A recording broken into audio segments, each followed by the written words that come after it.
All right, today we're going to go over how to make your own coilovers for a Dodge Shelby Charger L-body. This should work on an Omni as well for the rear. We have adjustable Koni shocks here from a Mark II and Mark III Volkswagen Golf or Jetta. They also fit the Corrado. I have Polybushings from Polybushings.com for the top of the shock. These are 6-inch, 2.5-inch coilover springs. These ones are rated at 250 pounds.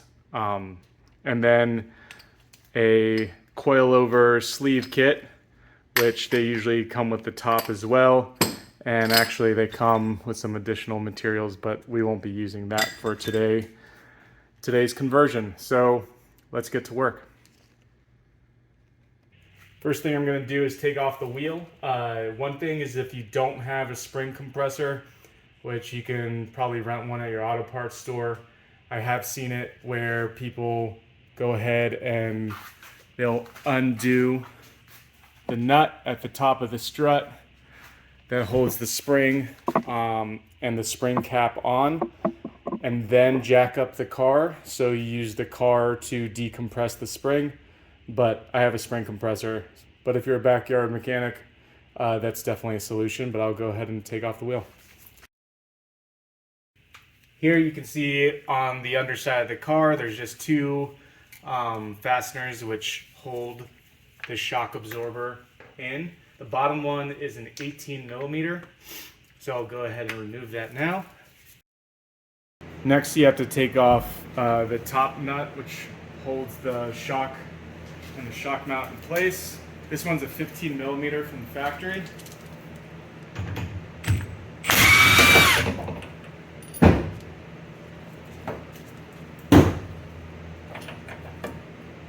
You can see here that since now the top mount has been undone, the entire shock dropped down with the dead rear axle.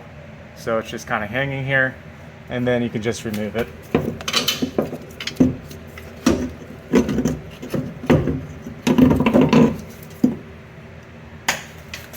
Alright, so now we're going to go over the components of what the Koni shock absorber actually came with.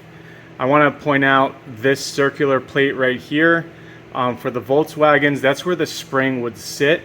And the Koni shock did come with that plate. What I did is I took that plate and I cut it down and painted it black because all I really need is a place for the coilover conversion sleeve to sit. And if that makes you sketched out, well, the factory plate that the Koni comes with sits right here on this snap ring, which factory, when it was shipped to me, it was in the center. I moved it all the way down just because of the height of my spring. So once you do is you could take that plate and you put it all the way down there. And so that's exactly how the Koni instructions say to put it for a secure fit. So that's what I did. I just trimmed the plate down. And then you're supposed to put this plastic cover on it, just like that. Additionally, what you would do next is take the sleeve kit. I have the bottom portion as the long portion here, and it's gonna fit right over the shock onto the sleeve like so. So that's the beginning of your whole coilover right there. What I'm gonna do next is run the bottom spring perch all the way down. I got this from Summit. This is made by Hypercoil. I think they're a subsidy of Strange. These are 6 inches tall. You can get them in different lengths. If I might actually go for the next one is maybe 5 or 4 inches tall, just so I get more of a drop. But the 6-inch tall coil spring will give you a drop, 1 inch drop lower than how tall the factory sits. But I can also make it sit at factory height because it's adjustable and it'll be able to go up. And I can jack the car up pretty much all the way to monster truck height, especially if I'm drag racing and I want to put as much weight on the front wheels as possible. So let's go ahead and throw on the springs. You can buy isolators for the springs so they don't rattle around as much. My car isn't meant for creature comforts anyway. And just as a warning, the spring isolators from Polybushings.com, these are meant to sit inside where the factory spring is. These springs are 2.5-inch coils, the aftermarket ones are, and they just won't work with this application. So I'm just going the bare spring on the spring perch right here. And then the next step is we have the hat that the coilover kit came with, and we'll go ahead and throw that on. All right, now with the coilover halfway assembled, we're gonna put on the top hat portion. It slides on like so, and this again comes with the actual coilover sleeve kit. These washers basically come with the Koni shocks. So what's important to note is you're going to use the small one for underneath the body, and the large one is going to be how we tighten the top nut back on when we put it back into the car. It's mostly so you can fit your socket in there. So what you do next is you put your bushing onto the top hat. Now you'll notice is your factory bushing looks a lot like this polyurethane one here. This is half a bushing. It's because the spring I had laying around the garage, if I just used it as is at 6 inches of height, it would give me pretty much exactly stock height, and I wanted to drop it by about 1 inch. So what I did is I cut the bushing in half underneath the body to let the shock go a little bit higher into the cabin, which gives me about roughly 1 inch more drop. Just what I desired. You don't have to do this, or you could just do it right in the first place and get a shorter spring. But I opted to do this. It's not going to affect anything, especially for the use I have it. But then the other bushing we're going to use for the top. So go ahead and slide that on. Take your sleeve and slide that on like so. It's nice and snug.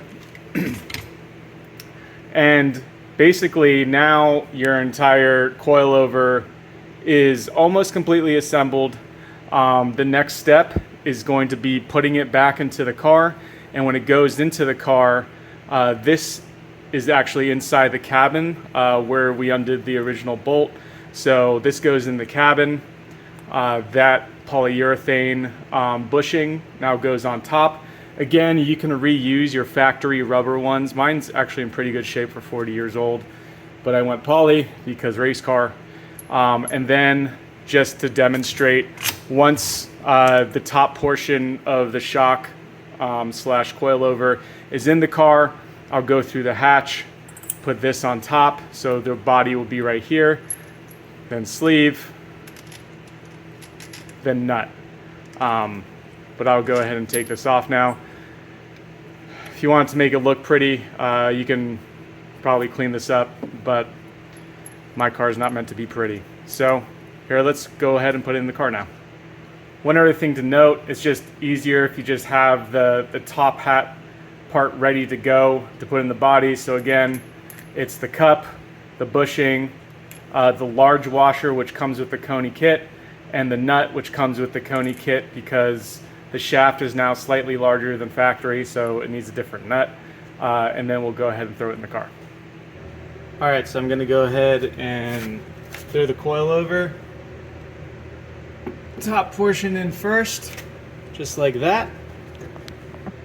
And then you can see here that I still got to put in the bottom portion. You have to compress the shock absorber just a little, just put a little pressure upwards and the shock will begin to move. It'll slowly work its way down so you line up the hole.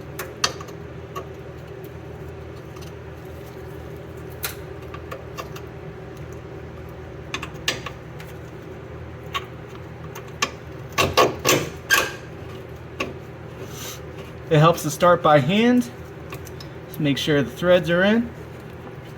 And now that's started by hand, go ahead and put the top hat on. Okay, so let's go ahead and put the top hat on. We have everything together right here.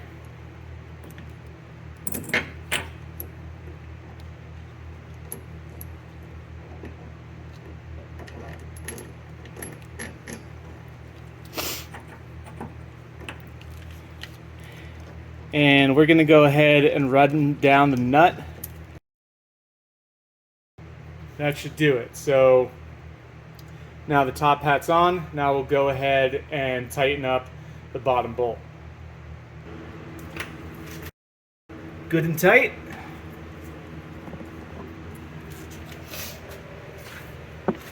Now what I'll do next is go ahead and put on the wheel, and then we can watch the new coilover compress.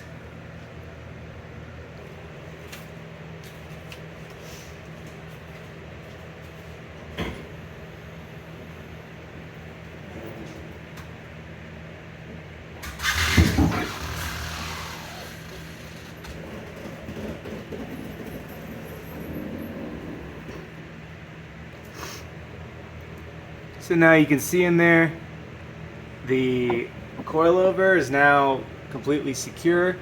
There is still plenty of room for the shock and spring to go. And as it sits right now, it's about 1 inch lower than factory. Thanks for watching my channel. This is my SRT4 swap Shelby Charger. It's an 83. The coilover conversion is a very popular thing to do in the Mustang Fox body world. I did the same thing for the fronts, which is very difficult to see here.